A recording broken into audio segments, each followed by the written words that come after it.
As explained in another video, we say a certain asset is in a bull market when prices are going up and optimism is abundant. If the opposite is true, we say it's in a bear market. But interestingly enough, you might have noticed that some individuals seem to always be bullish on certain assets, whereas others seem to always be bearish. The names Permabull and Permabear speak for themselves. For example, a gold permabull will be optimistic even when prices have been down a lot, and continuously seek to explain why, for example, due to his lack of trust in the financial system.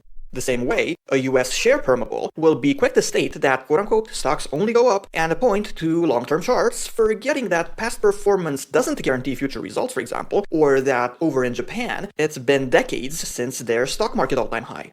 Permabears are always pessimistic. For example, gold permabears who have missed out on the bull run of the early 2000s due to considering this precious metal a useless relic of the past. Or stock permabears who missed out on bull market after bull market.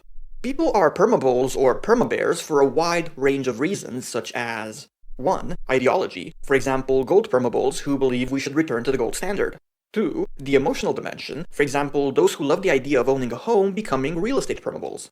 3. More or less hidden agendas, for example, a tech company owner conveniently being a tech stock permabull. And 4. The us versus them mentality, as in becoming a permabull or permabear so as to brand yourself as a hero who is fighting against the evil other side, or simply, well, to just feel included in a community.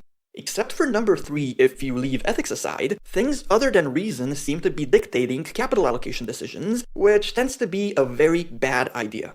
Now, sure, you can make money even if you invest for all the wrong reasons, especially if you're patient and don't use leverage, but this doesn't make it a good idea, with the bottom line being this. If reason isn't what dictates your investment decisions, you're probably doing something wrong.